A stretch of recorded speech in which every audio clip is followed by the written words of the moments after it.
something like the Nintendo Entertainment System was a complete inessential. You didn't need this. You bought it because you wanted it. And when you played on it, you were playing dreams, fantasies that were made in Japan. Super Mario Brothers, Metroid, Zelda. These were created for Japanese audiences, but we loved them nonetheless. Hi, I'm Brilliant, your host for this show. I know that I'm incredibly blessed. As the son of self-made billionaires, I've seen the high price some people pay for success, and I've learned that money really can't buy happiness. But I've also had the good fortune to learn directly from many of the world's leading teachers. If you're ready to be, do, have, and give more, this podcast is for you. Today, my guest is Matt Alt. Matt is a Tokyo-based translator, writer, and speaker. He has written for or writes for The New Yorker, CNN, Wired, Slate, the Japan Times, Newsweek Japan, Vice, and more. His latest book is called Pure Invention: How Japan Made the Modern World. For this book, Matt tracked down the creators of what he calls fantasy delivery devices, gadgets that changed our lives, things like the Karaoke machine, Walkman, the Nintendo Entertainment System, the Gameboy, characters like Hello Kitty and the Pokémon. He also tracked the roots of strange new forms of digital expression like the Tamagotchi, Emoji, anonymous image boards. And he discovered how a wild bunch of Japanese creatives have shaped modern life, forging new tools for navigating weirdness in late-stage capitalist societies. Matt says Japanese pop culture, the ways that it is made and consumed both in Japan and abroad, is more than my hobby or my reporting beat. It is my lifeblood.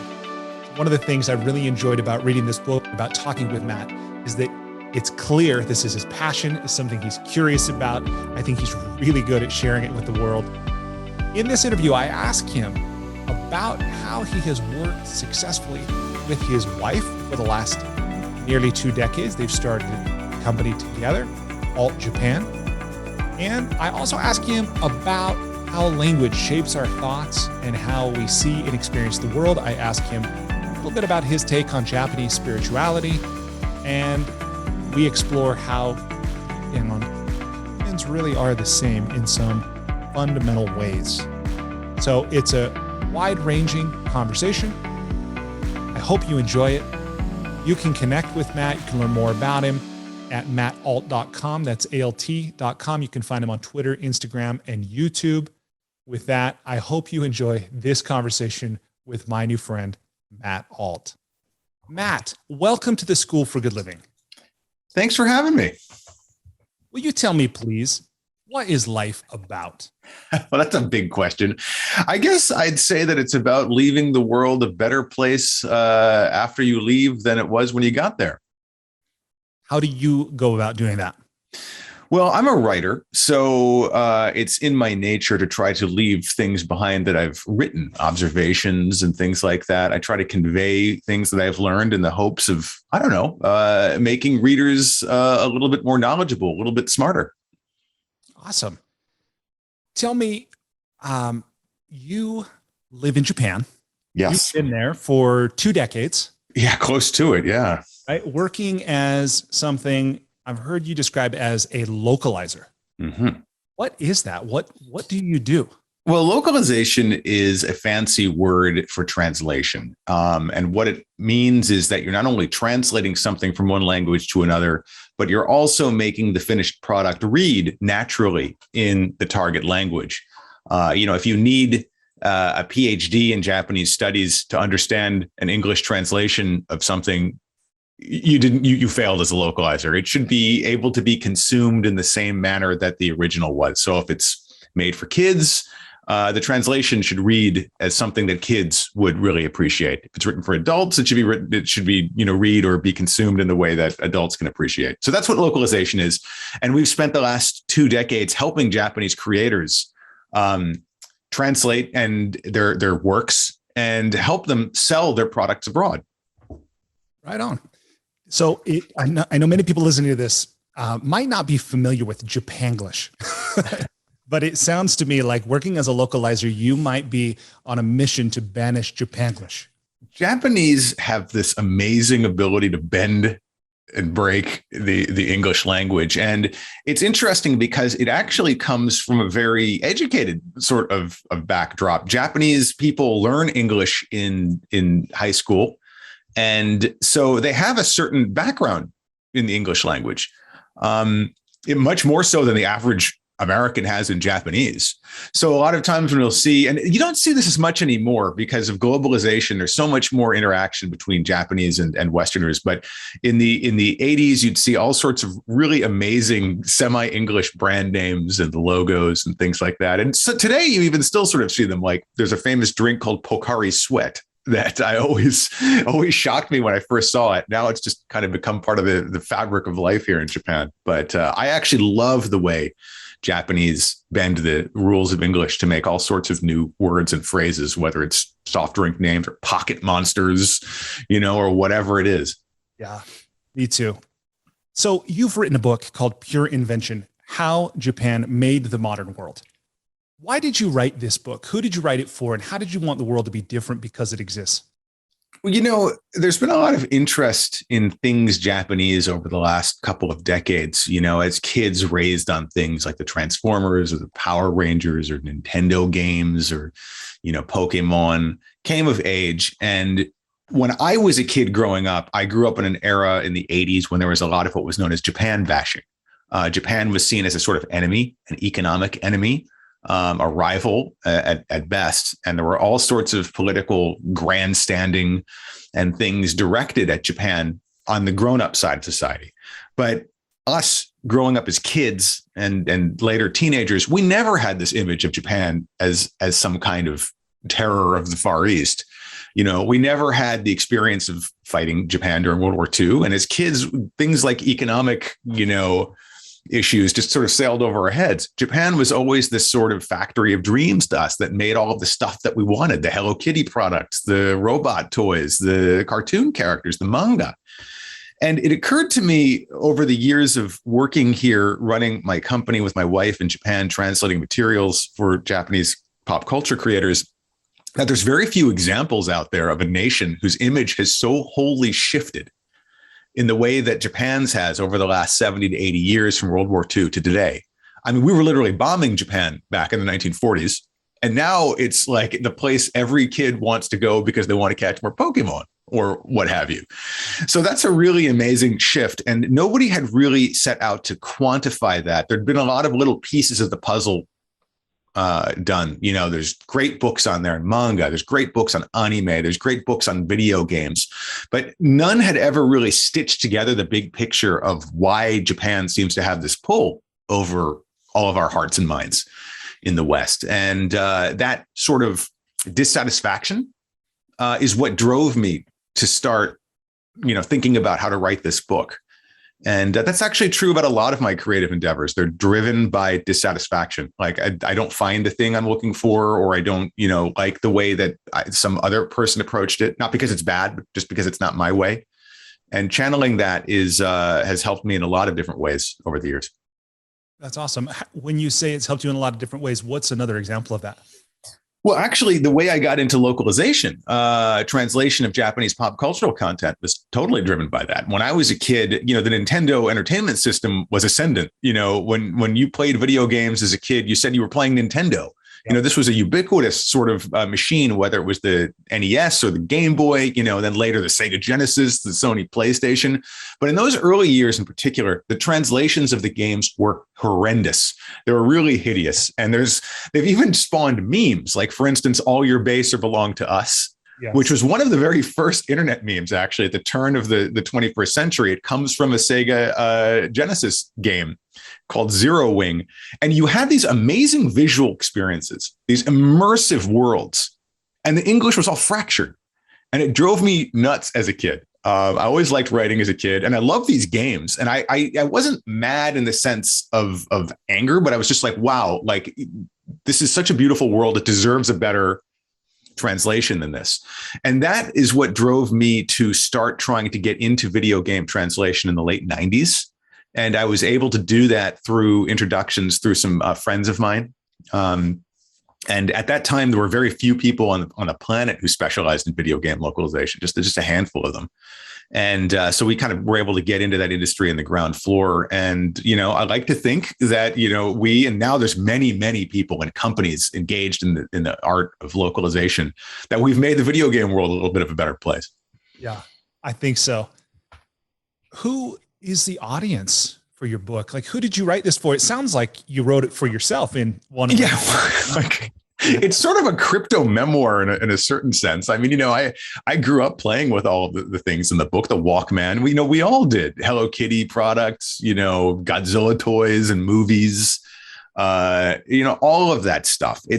They're more than just products. They're really part of the fabric of our lives as Gen Xers and millennials in particular. So, yeah, I mean, it's written for basically everyone, because the book is a sort of roadmap for how we got to now in so many ways, how our culture, and in particular, our pop culture and internet culture developed in the way they did, because there's all of these sort of invisible threads extending back from many trends that we think are cutting edge and very American, that actually their roots are found in Japan in the 90s and even earlier. Because in a lot of ways, Japan got to the future a little bit ahead of the West. And that's why the products it made appealed to us so much. Yeah. Why do you think that is? I mean, yeah. What's your take? Oh, I mean, Japan suffered some pretty, terrible fates at the end of World War II. It was almost leveled as a nation, but it quickly rebuilt and it quickly urbanized at a pace that really outstripped the urbanization of America and a lot of other Western democracies. And as an advanced nation, Japan has experienced things like a horrific economic crash, the pop of its economic bubble in 1990, and all sorts of trends, such as the hyper aging of society. Famously, adult diapers outsell baby diapers in Japan because the population is so aged here. Things like young people feeling really ambivalent about their future because they don't have guaranteed employment anymore. It's much more difficult for them to leave the nest, to get jobs, to even get married. All of these trends sort of manifested in Japan in the late 1990s, not because Japan was weird, but because Japan was a little ahead of the curve for the path of all advanced post-industrial, late capitalist advanced societies. And that's why the things that it made, they seemed so strange to us, because there were like little beacons coming from the future, whether it was silly stuff like virtual pets or things like emoji, which we now use every day in daily life, but they were basically pioneered by Japanese schoolgirls on the streets of Tokyo in the late 1990s. So there's all sorts of manifestations of that. And I tried to kind of pick them apart and weave them together in a way that was very understandable for Western audiences in Pure Invention. Yeah.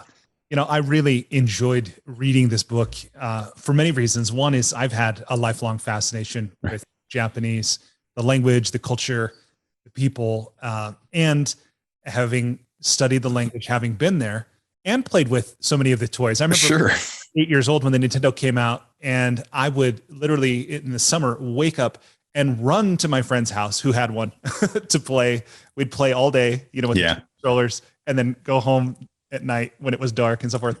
But your book really filled in a lot of gaps for me on, the people and just the amazing coincidences behind some of these things. And some of the terms you introduced me to, like this fantasy delivery device, I thought was really, really interesting. And I thought that was just so spot on. But will you talk about what do you mean by that, and how do you classify them?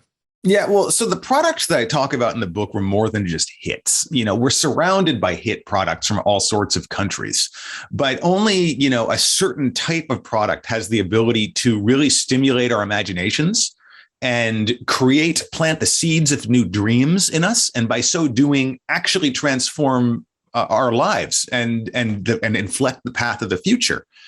I call these seminal sorts of devices, products, fantasy delivery devices. And in the book, I set up a kind of criteria for them. They have to satisfy a certain criteria. For instance, the reason that a Honda Civic, which is a hugely selling product, is not in my book is because when people bought a Japanese car, they didn't do it to buy into the Japanese mindset. They did it because a Honda Civic was a well-made car that was cheaper than the other options on the market.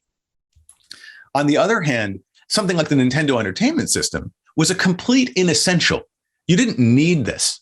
You bought it because you wanted it.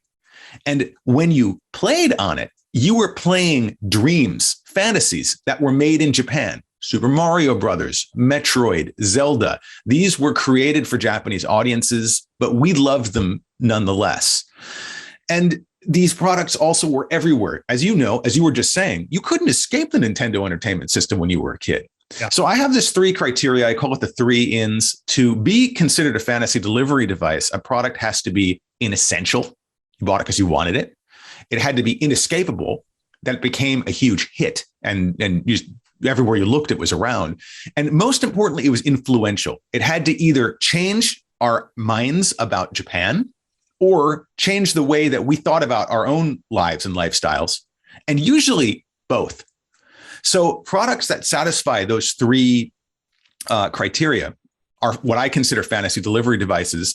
And through our consumption of them, we transformed ourselves. Yeah. Yeah. It's so interesting. And a point you make too about how so many of well, first of all, how much globalization really does show up.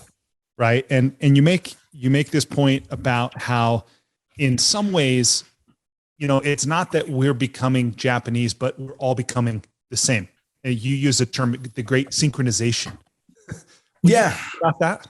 Yeah, well, I mean, this touches on what we were discussing before about how Japan hit certain milestones in the development of its nation ahead of the West, because its population was cramming into these big urban centers, because they were experiencing these big economic rises. The Japanese, it's called the economic miracle, which led to the bubble, which in the 1980s, Japan was everywhere. It was considered that Japan was going to be the future of the planet, that we would all be working for Japanese masters, to the point where, like, even in pop culture, like Back to the Future 2, Marty McFly is getting fired by a Japanese boss by fax somewhere in our far-flung lost future of 2015. So Japan was perceived as this sort of terror, as this sort of rival, as this sort of scary place. But in fact, the products that it was producing brought us closer together. As the politicians were smashing cars and radios on TV in these big stunts, kids were opening their hearts to all sorts of experiences that were made by Japanese for Japanese. Yeah. They weren't made as propaganda. They weren't made to change minds. They were made to sell. And the fact that we liked them showed that we were catching up with the way that the Japanese were, how they were consuming things, how they were living. And you can see the synchronization in the way that so many Japanese social phenomena and even words have started to enter the English lexicon. Like, for instance, in the 80s, there were these diehard fans of pop culture, adults who refused to graduate from watching cartoons or their favorite shows. The Japanese mass media kind of condescendingly called them otaku, which is Japanese for people who never leave their homes. Basically, it's like a homeboy in the sense of, like, you just stay in your house and consume anime or read manga or play video games all day. Now, the West, everybody goes and watches superhero movies and plays video games and engages in what I think probably boomer generation would have seen as infantile sorts of behaviors. We're eating cupcakes, we're taking nap times and timeouts. We have a hard time adulting. That's just one example. And other trends are like hikikomori, recluses. That word has entered the English lexicon. Or in Japanese, parasite singles. This was a 90s word. We don't use that word, but the term, which means young people who are healthy but can't leave or won't leave the nest for whatever reason. Either they're not making enough money at their jobs or they don't feel stable enough to leave. There's more people living at home with their parents now than at any point since World War II. So the trends that were treated as sort of weird in Japan or odd by the Western mass media in the 90s, well, it turned out the joke was on us. Those were just kind of, Japan was sort of the canary in the coal mine for late capitalism. Yeah, it's so interesting. Let me shift the conversation just a little bit and ask you about, I know this isn't something you talk about explicitly in the book, but I'm curious to get your take on it, which is about the Japanese I would say, sensibility or even sense of spirituality, and how that has influenced the culture. Because as I've looked at the rise of the life-changing magic of tidying up, yes, and how that has just a while recently swept Netflix and, just right. But as I watch Marie Kondo thank her possessions, right, and I just am reminded of how there's this sensibility, I think, that exists from a history of a culture with a sense of animism that isn't present in a materialistic Western society in the same way, that we're deeply resonating with, even if we don't recognize it. Will you just, I don't even know if I have a clear question there, but will you speak to a deep cultural difference that maybe comes from some of these traditions? Well, it's really interesting you bring up the question of Japanese spirituality, because I think it's really key to a lot of what the West loves about things Japanese.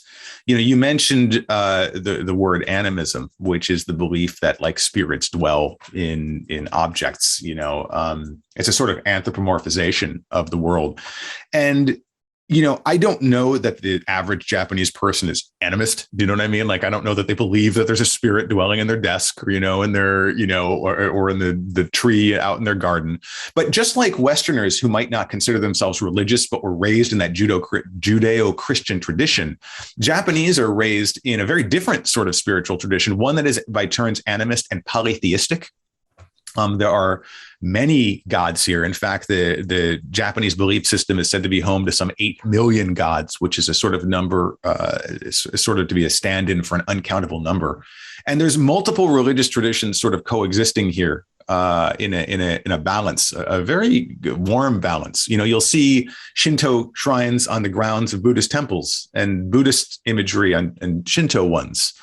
And now Christian, Jewish, faiths of all denominations can practice their beliefs here in a way that I think is not always the case in foreign lands. And that Japanese sensibility about, the Japanese traditions of animism and polytheism, I think really deeply inform a lot of their pop culture in unconscious ways. Yeah. The idea that almost anything can have a spirit is a really sort of fertile soil for growing the idea of characters, all sorts of characters, mascot characters. So much of what I hear from people who come to Japan is how thrilled they are that there's like a mascot for everything. Usually an anthropomorphic object of some kind. In ways, we have mascots for sports teams and stuff in the United States. So this isn't some kind of alien concept, but the Japanese just take it to another level. Like everything has mascot here, even like the Japanese equivalent of like the IRS, even like the military. They all have like cute, fun mascots that serve as sort of mediators in society at large. And that like kind of sense of spirituality and play fused together infuses a lot of the products, I think, that we get out of Japan, in their design sense, in their presentation, their whimsy. It's neither better nor worse than our Western sensibilities, but it's different and it feels authentic. And I think that's really key. Yeah, I think you're right. And I realized the response you just gave to that question could perhaps be the response to the question I'm about to ask, but maybe there's more. We're getting to the future already, just like Japan. That's right. So what is it that people get wrong about Japan, or they just don't know? It's funny. You're right. I think you're actually touching on something that we talked about just a moment ago, which is, especially when I was growing up, the image of Japan that I saw portrayed in the mass media was this kind of lockstep, worker drones, everybody operating in sync, follow the rules. There's so much etiquette. It seemed like a really, harsh, cold. To jump in there for a moment, any culture or language that has a word for death by overwork. Yes, exactly. Karoshi, right? So like that's another word that's probably going to be entering the English lexicon soon. And it was very easy to cherry pick examples of that, like salarymen all in their suits and things like that. But, you even as a kid, you had to ask yourself, if this country is so like horrifically regimented, how are they producing like cars that transform into robots? Do you know what I mean? How are they making like giant monsters that breathe fire onto cities? This is all really playful, hugely imaginative stuff. And when you come here, you realize that there's this sense of play that even Japanese are not really great at articulating to outsiders. And it's woven through so many aspects of Japanese culture, whether it's their spirituality, in the way that they present or interact with, religious places and festivals and things like that, which are extremely serious and very real things, but the way that you express yourself at them is full of a sense of play. That sense of whimsicality and play, I think, is the number one thing. And also individuality, like the sense that you would get of Japan in the 80s, particularly when I was growing up, was that, everybody looks the same, everybody acts the same. And that's just completely not true. If it were true, we wouldn't be purchasing all of these wild inventions coming out of Japan. Yeah. If Japanese people were all like, some kind of regimented, worker drones, they wouldn't be able to innovate like they have. So that's the kind of conundrum. And it works the other way too, right? Like you brought up Marie Kondo. Okay. And Marie Kondo, she's a fascinating character to me, and in the way that she has packaged Japanese spirituality. But you have to ask yourself, if Japan has the answer to, keeping your house and life completely clean, why did they need to invent Marie Kondo in the first place? Yeah. She's an answer to a very specific Japanese problem that happened. And again, she's another example of Japan kind of finding a problem with modern society and then inventing a solution to it. And then that solution taking off abroad because it's all of our problems. Right. We're all in this together. There's no American, Japanese, there's no, Russian, Korean. We're all people. And our motivations are all really down, when you get right down to it, exactly the same. The way we manifest the tools or whatever, our responses to them differ all over the world. But the fundamental things that we all want are exactly the same. And that was one of the big kind of insights of writing Pure Invention, that like these inventions that we thought of as wacky, they're not wacky at all when you start to look at the socio-economic milieu in which they arose. Yeah, absolutely. Well, you mentioned that was one of the surprising things you learned from writing this book. What else did you learn that surprised you, either about Japan or about the act of writing or about yourself or anything? Sure. Well, I'll tell you one big thing that came out of the book was realizing how little control creators have over their creations once they leave their hands. Virtually every object that I talk about in the book was transformed by consumers into something completely different than its designers intended. The Walkman was intended as a tool to help kids study, so they could listen to music late at night without keeping their parents up. And Sony believed that nobody except high school kids would buy it. As we know, that's completely not the case. It took off all over the world because people used it to tune out the world around them. Yep. And to kind of put a fast forward on life, which is something we all know now from our smartphones. Yep. Things like that. They happen again and again in the book where people created something, sometimes with good intentions, sometimes not. And it got taken in by a totally different direction, completely out of their hands. So, and that's sort of a metaphor for creation, whatever sort of creative work you do, whether you're a painter, a poet, a writer, any sort of creative endeavor, you create something and you release it into the world. And then it kind of takes on a life of its own, kind of a little bit like animism, I guess. Yeah. I like, as an example, and what you're saying reminds me of what you shared about the backstory to Pokemon. Right. And that was so fascinating to me. Such a great example of where, when Nintendo developed this and the creator, it took him 6 years, and they thought it was kind of a send off for the Gameboy, which by then was old technology. And instead the world, once it was released into the world, it was embraced and transformed. Everybody, yeah. Nobody expected. No, and that's another great example, because if you remember the reporting around that at the time, like Time magazine, it's like Pokemania, the Japanese, they're brainwashing our kids, they're trying to steal their souls with video games. I'm sure you remember all of that hype. The irony is that Pokemon was not only not made for Westerners, it was made completely for Japanese kids. Nintendo didn't even want to export it abroad. They didn't think it would sell. Nintendo did not think it would sell. Miyamoto Shigeru, the creator of Mario, who was like the consultant on the project, it was a guy named Satoshi Tajiri who actually made it, said, yeah, in our meetings, we were all talking about, man, this is never going to sell. So like the idea that Japan set out to brainwash kids with this product is prima facie absurd. And then the fact that kids loved it shows what kind of purity it had, what a need that it answered, this ability to take the experience of playing outdoors inside. In a rapidly urbanizing world where those places to play outside have started to disappear. Japanese stumbled on that first, bottled it, and sold it to the world. Yeah. You know, something that I really enjoyed reading in your book as well was your personal experience talking with some of the creators. Oh, yeah. Originators of this of these different technologies. Will you just share a little bit about what your process was like, what your experience was like, identifying them, contacting them, interviewing them, this kind of thing? Well, I started with big lists of products that I thought were kind of, as the Japanese say, epoch-making, transformative sorts of things. And I whittled it down by, applying the criteria and things like that. And once I had come up with the basic list of products that were in the book, I hit on the idea of making this sort of like a detective story. I wanted to track down the very first incarnation of all of these things, wherever it was.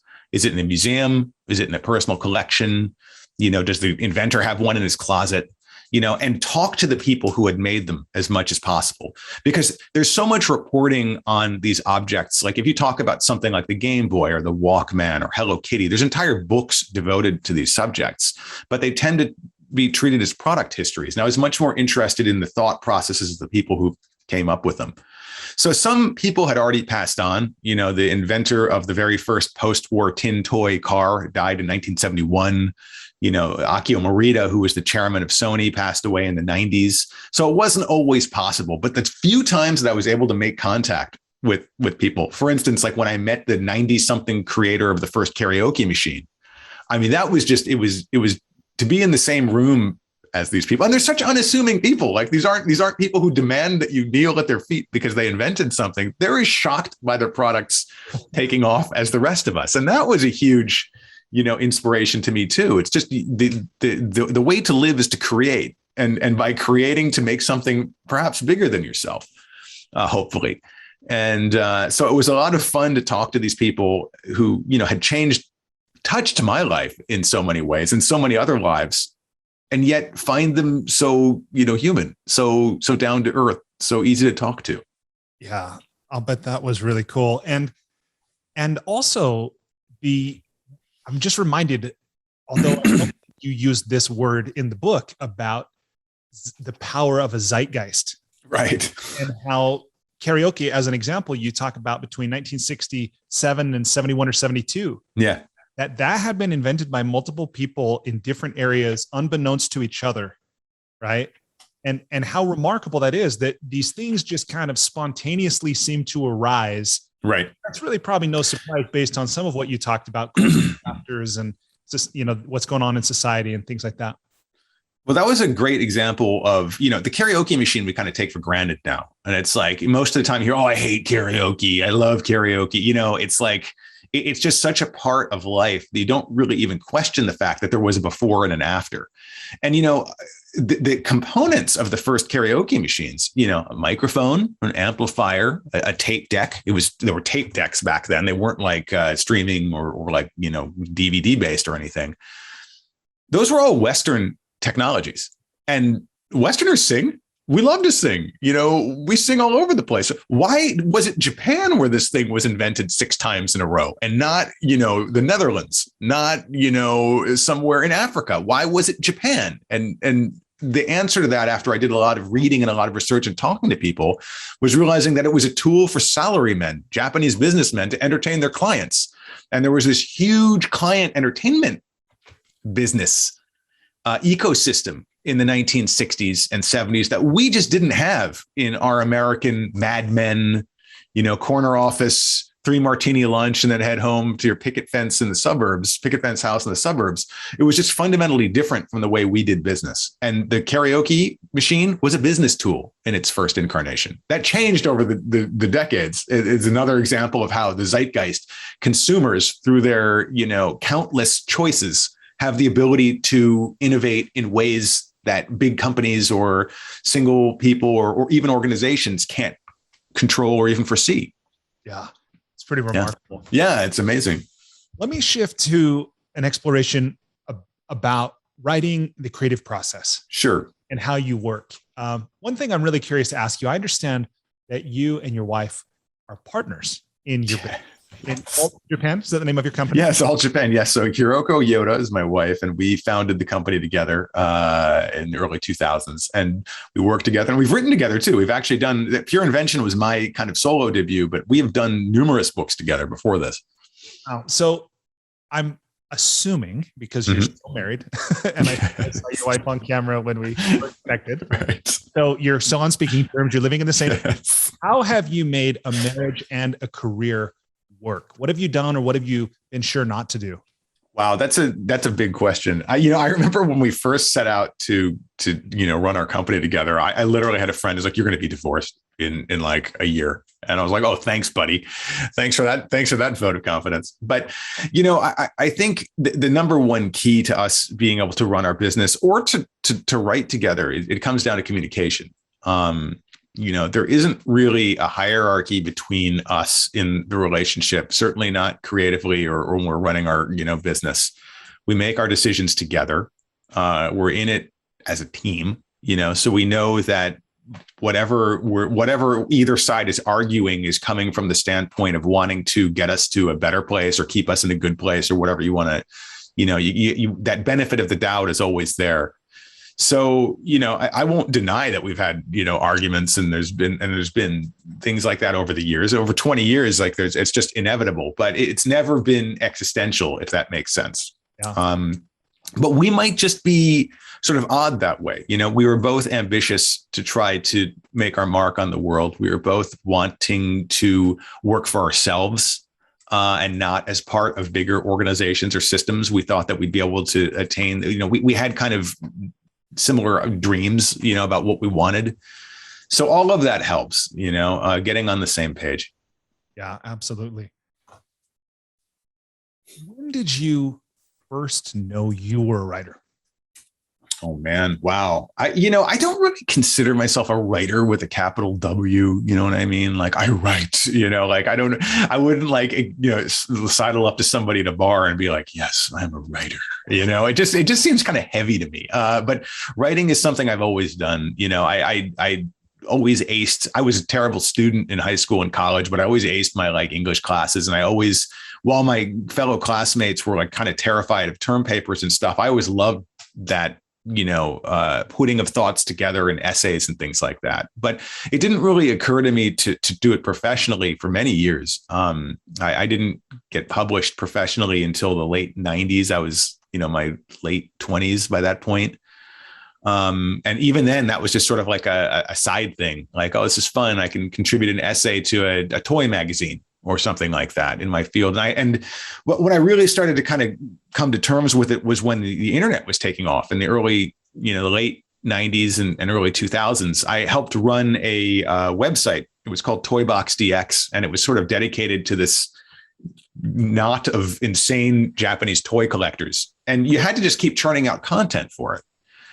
You had to keep writing. Back then, websites, it wasn't like social media today. They were much more magazine-like. You'd have a kind of a blog type thing. It was even pre-blog. Yeah. And so with me and the founder of it and the other people who kind of, gravitated there, we would write and we'd critique each other's writing, even though we didn't realize that's what we were doing. Like, oh, I like that piece. I didn't like that one. And that's what sort of, I started to get a sense for what worked and what I was good at and what I didn't. But I didn't aspire to be a writer, really. I didn't set out to do that. It just sort of happened. Wow. Yeah, that's something I hear from published writers, but it really doesn't surprise me anymore because I think a lot of people think they want to write in the same way that many people want to have run a marathon. Right, sure.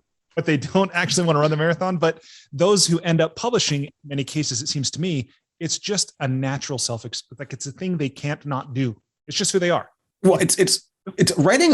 There's also, like, when you say writing, there's just so many varieties of it. Do you know what I mean? Are you writing an essay? Are you writing a memoir? Are you writing a nonfiction book? Are you writing fiction? Are you writing short stories? Are you writing long form? There's so many variations on it. And so, what I'm saying? And so when you say you want to become a writer, it's like, oh, what kind of writer? Like, I don't know that I would be able to offer much in the way of help to somebody who aspired to become a science fiction novelist. Right. Which is it's a great aspiration if you aspire to it. I really respect that. But it's just, I chose and prefer to operate in the idiom of nonfiction. And that's just a completely different world. It's completely different agents. It's completely different editors. It's completely different publishers.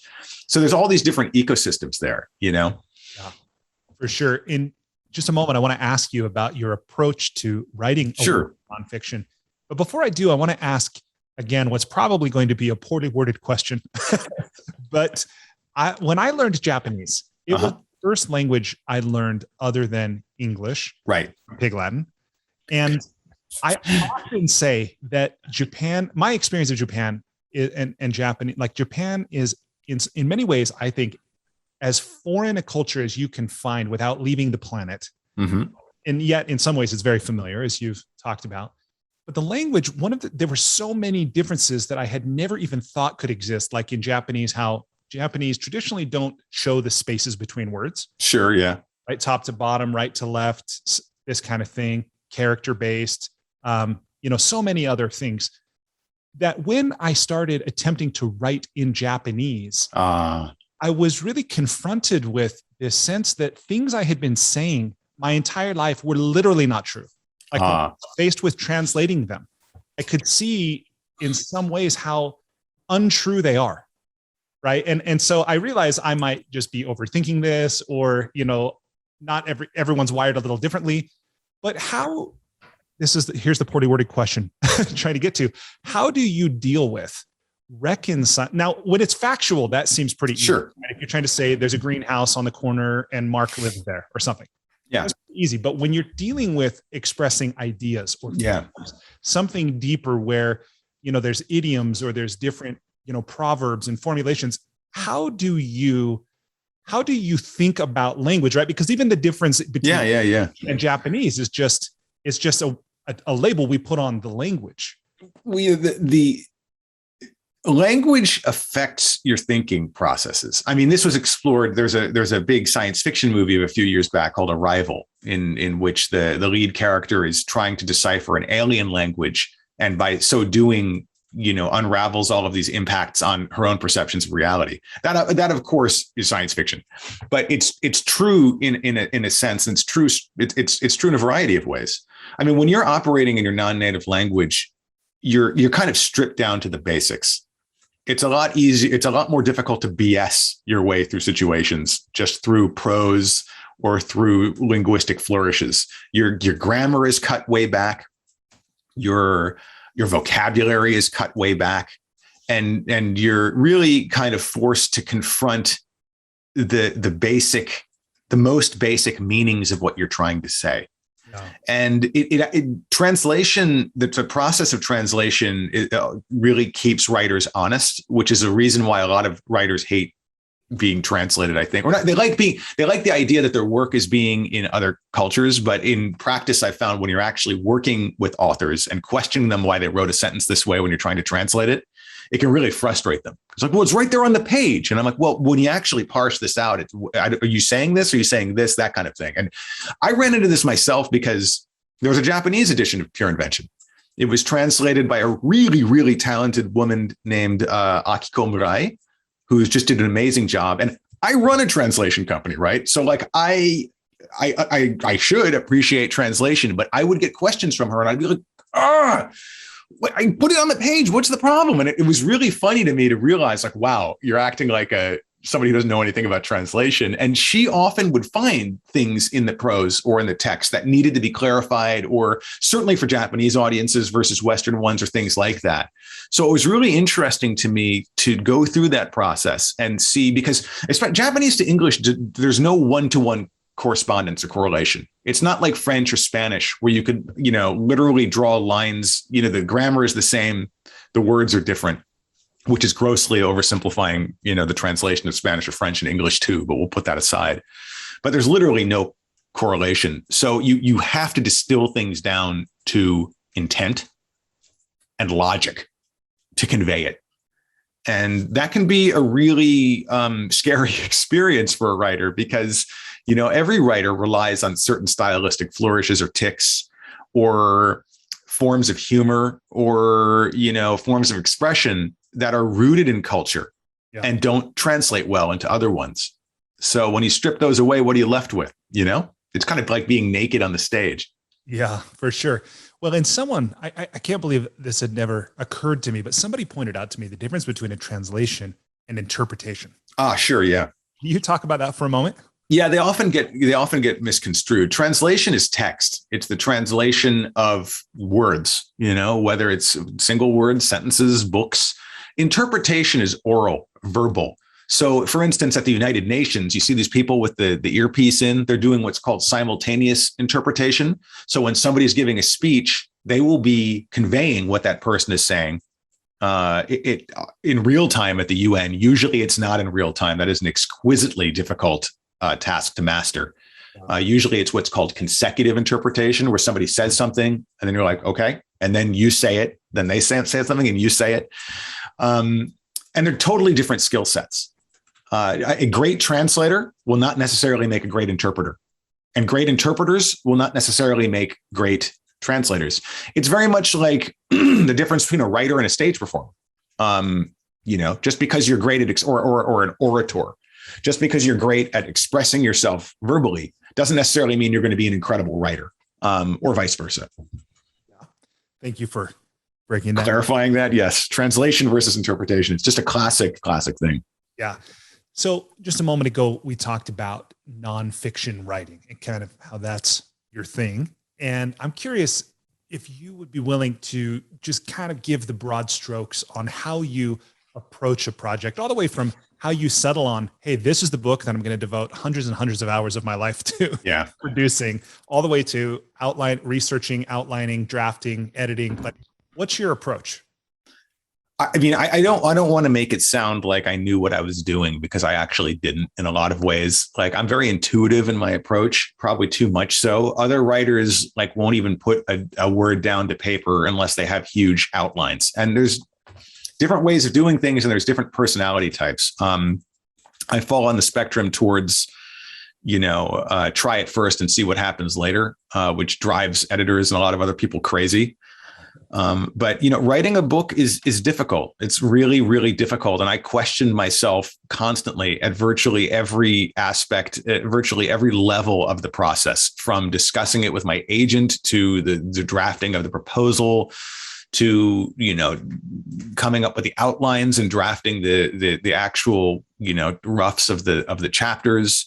Am I doing this right? Am I doing the right thing? Will anybody care about this?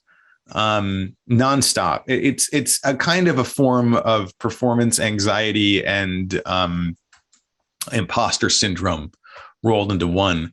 And, if there's any one piece of advice I'd give to aspiring writers, it's like, you just got to roll with it. Everybody's an imposter here. Literally. I mean, you're an imposter until you're not. So it's like, just keep going. And the difference between somebody who is a quote unquote writer and one who is not is just, it's just how you define it. And you have to be comfortable with that. Really, nobody else can do that for you.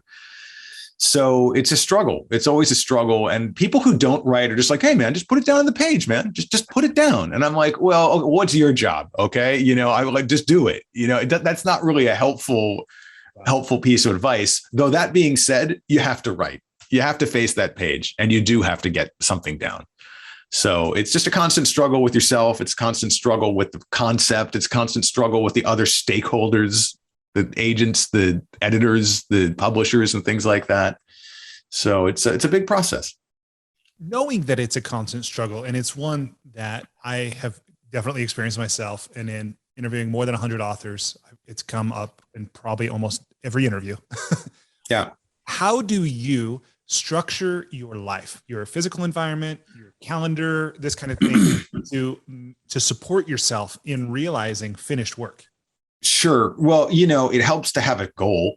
You know what I mean? It's like, seriously, and I don't mean that in a condescending way. It helps to have a goal. Like, am I pitching a piece, to an editor? Am I delivering on a piece that an editor has picked up? Am I developing a new concept that I'm going to be developing into a bigger project? Am I helping someone else behind the scenes? More recently, actually, after finishing Pure Invention, I've been working a lot with Hiroko on a book proposal and project that she's working on. And that's been very kind of satisfying too, to bring the things that I learned from my process and sort of mentor, her in that.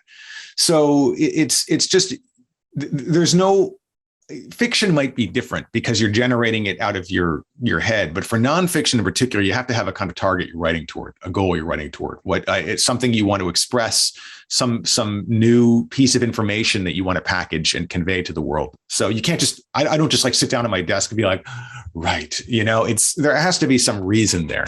Yeah, absolutely. What habits and routines do you observe that help you as a writer? I don't have a lot of these sort of habits that you hear about from Haruki Murakami or somebody who's just like, every morning I get up at 6, I jog, and then I write for 4 hours, and then, whatever. And it's great if you have that sort of discipline or that kind of structure works for you. But I am much more ad hoc. Hiroko and I, we don't have kids. We focus on our work. So we have a lot more freedom in our scheduling. So usually the mornings we tend to spend on client work, and then the afternoons we spend on our own projects. But sometimes if there's a pressing deadline for something, it could get flipped around, or we spend all day on one and none on another. But we work together, and we keep ourselves, I think, we work in the same office together, and that really helps keep us focused on our job. I think if Hiroko wasn't around, I'd be probably screwing around on video games, nonstop. I'm terrible when it comes to that kind of discipline. But being in the same room and kind of setting out our goals for the day, whether the night before or the morning, we have to do this, really helps. So whether it's like, I got to draft chapter 1, or you have to answer the editor's questions to chapter 5, or whether it's just, I'm going to do a bunch of reading and try to come up with something new to write about. That's part of it too. That's awesome. What tools, technology, whether it's software, hardware, something analog, do you really like to use? Yeah, none really. I mean, Microsoft Word. I have tried using all sorts of productivity packages like Scrivener and stuff like that a lot of people swear by. But I never found them any more useful than just keeping multiple Word documents open. I use Google Docs a lot because those help you collaborate, especially if you're doing something together with another person or they need to check what you're writing, because that way you don't have to turn in a draft. You can kind of be updating it in real time. Yeah. So Google Docs has been great for that. But I'm not somebody, I tried over and over again with Pure Invention to kind of plot things out with note cards, outlines, whatever. And what ended up happening was I just realized that after a lot of struggle, I had to internalize it, put it down, and then keep iterating on it over and over again. I'm not the type of person who just, thinks and thinks and thinks, then puts a perfect sentence down. It's always crap. I always have to come back to it. That reminds me of 2 pieces of advice that are quoted often to writers, right? One is about, not saying that yours was this, but maybe about write shitty first drafts.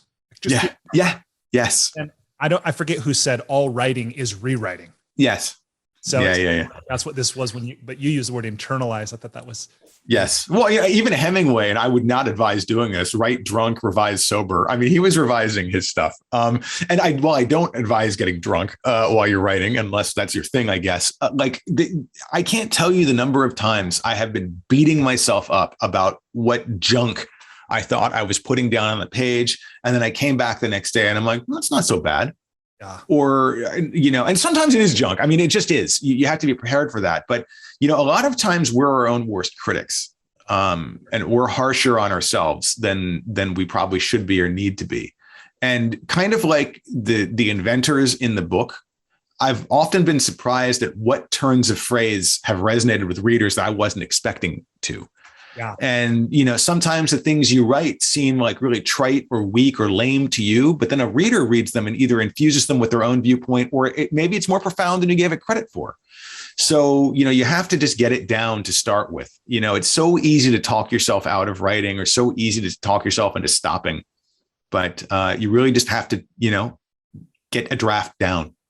Yeah, no doubt. That reminds me of something I once read that the science fiction novelist Frank Herbert wrote about when his process was to sit down with discipline each day and always feel like it. But somewhere he wrote that he suspected that there was a difference in the quality of his writing. He felt inspired and when he forced himself to do it. But then he said when he would go back and read it, he actually couldn't tell which was right. Pretty interesting. Yeah, and I just believe that. And also, he probably, when we consume things like Dune, or classics like that, we tend to get overwhelmed by them, and we forget the fact that they're the products of there were probably 1,000 drafts of Dune before it got published as a book. Yeah. There's probably Frank Herbert's a genius, but he's a human being, and nobody produces perfect prose right off the bat. And in fact, you often see this with writers as they get more and more famous and they get edited less and less because they're kind of cash cows.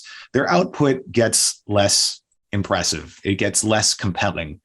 And that back and forth with editors and readers and stuff, actually feeling a little insecure is probably a good thing when you're a writer.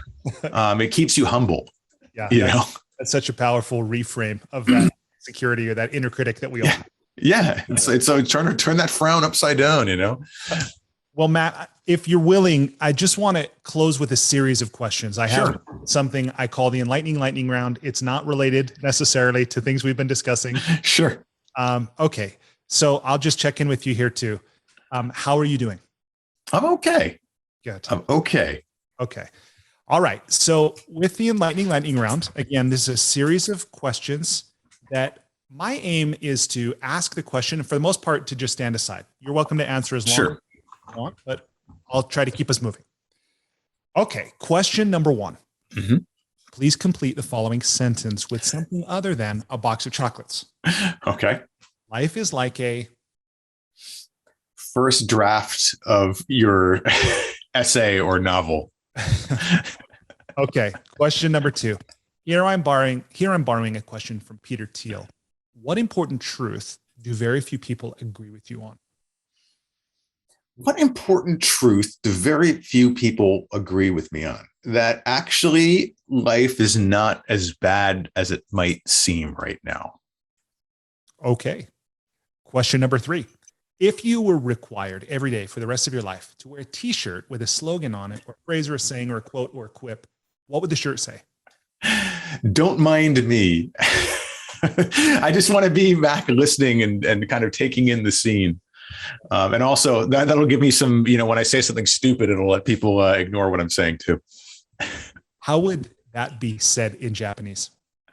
Oh, that's a tough one, actually, like, boko mushi shite kudasai or something like that. But, it's tough. Those kind of quips and those kind of, little aphorisms, they don't really translate well into other languages because they're so much part of wordplay and worldview that it's really tough.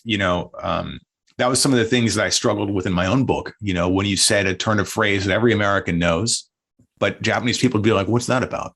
And I'm like, yeah, no doubt. Well, let me just deviate from my lightning round for a moment to ask you, if you have one, what is your favorite Japanese proverb?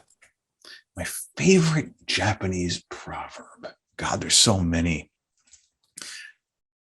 Or perhaps not a proverb, but a Zen koan or a poem of sorts. There is a very famous Zen Buddhist monk who traveled Japan, and when he went to a famous shrine called Ise in the city of Ise, he said, "I know not why I cry tears of gratitude."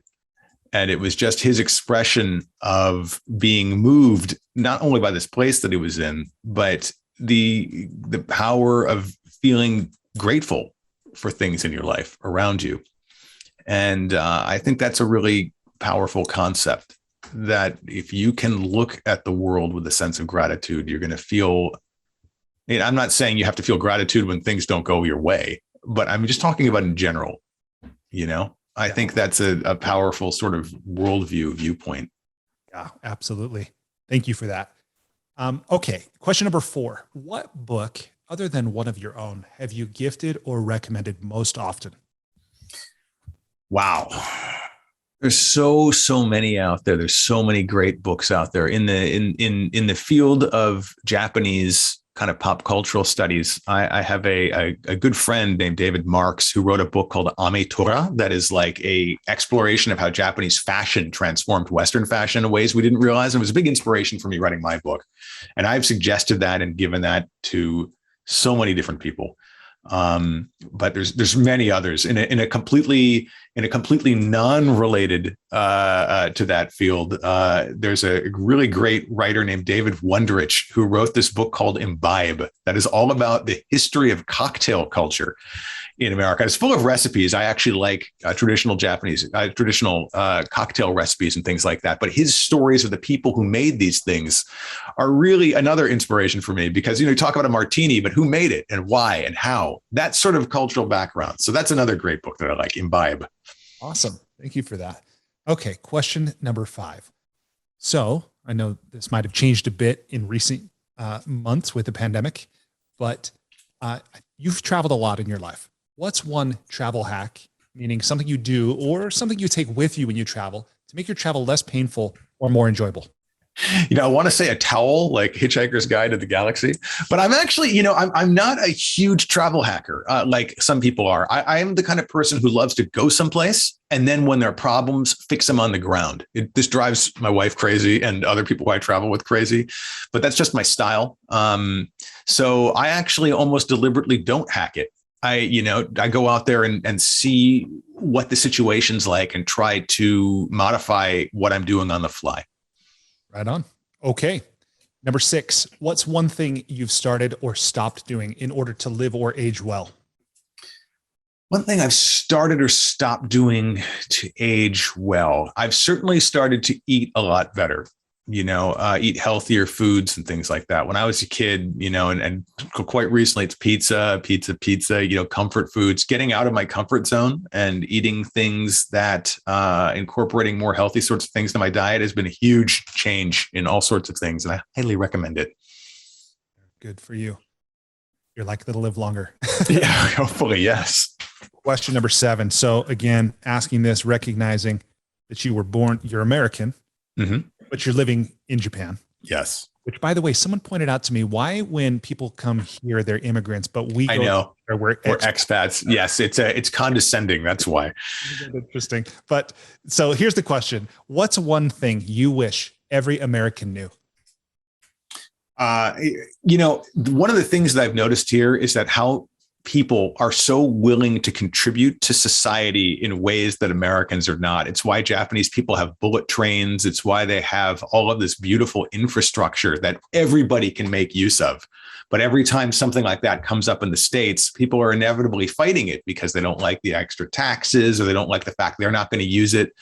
There's this sense here that contributing to the public good is good in a way that I think is not really endemic to the West, and it holds us back in a lot of ways.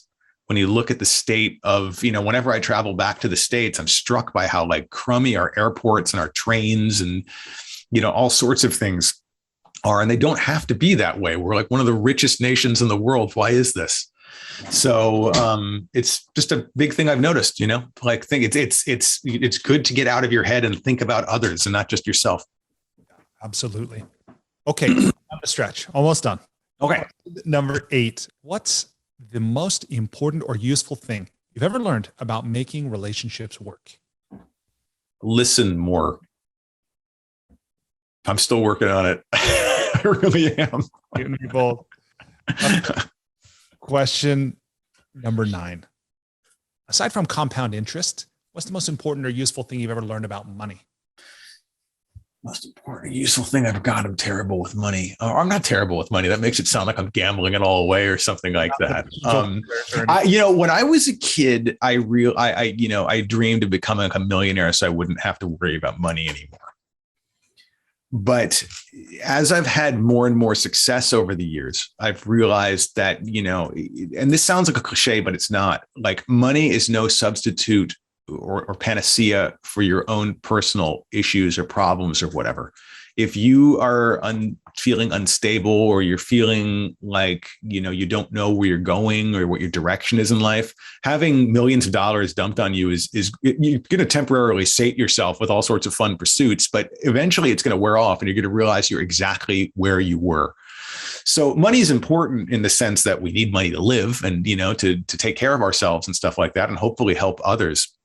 But it is nowhere near the antidote to the problems of our lives that it's often perceived as in the West and America, even by myself.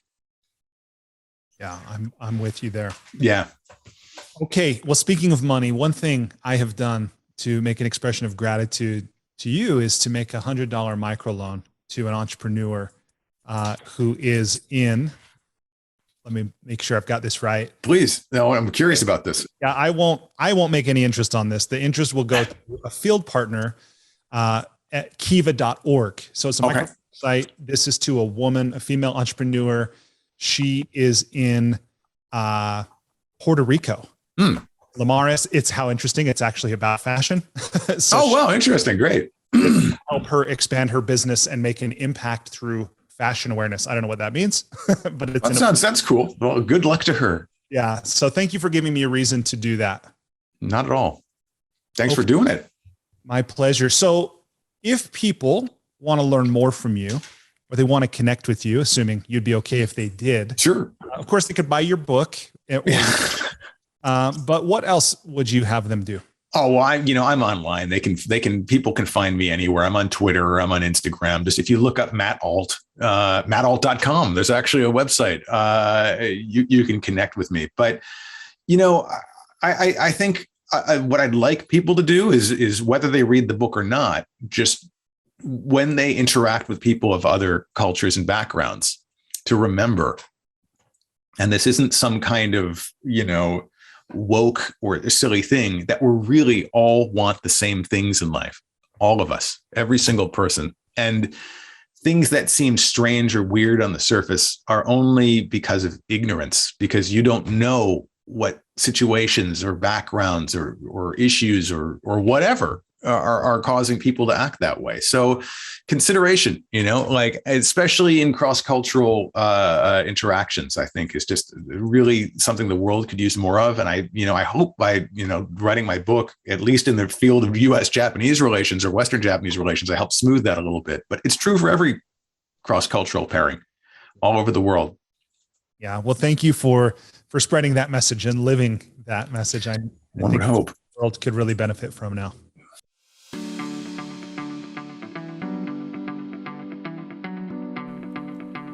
Hey, thanks so much for listening to this episode of the School for Good Living podcast. Before you take off, I just want to extend an invitation to you. Despite living in an age where we have more comforts and conveniences than ever before, life still isn't working for many people. Whether it's here in the developed world where we deal with depression, anxiety, loneliness, addiction, divorce, unfulfilling jobs or relationships that don't work, or in the developing world where so many people still don't have access to basic things like clean water or sanitation or healthcare or education, or they live in conflict zones, there are a lot of people on this planet that life isn't working very well for. If you're one of those people, or even if your life is working, but you have the sense that it could work better, consider signing up for the School for Good Living's transformational coaching program.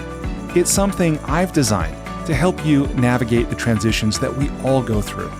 Whether you've just graduated, or you've gone through a divorce, or you've gotten married, headed into retirement, starting a business, been married for a long time, whatever. No matter where you are in life, this 9-month program will give you the opportunity to go deep in every area of your life, to explore life's big questions, to create answers for yourself in a community of other growth-minded individuals. and it can help you get clarity and be accountable to realize more of your unrealized potential. It can also help you find and maintain motivation. In short, it's designed to help you live with greater health, happiness, and meaning so that you can be, do, have, and give more. Visit goodliving.com to learn more or to sign up today.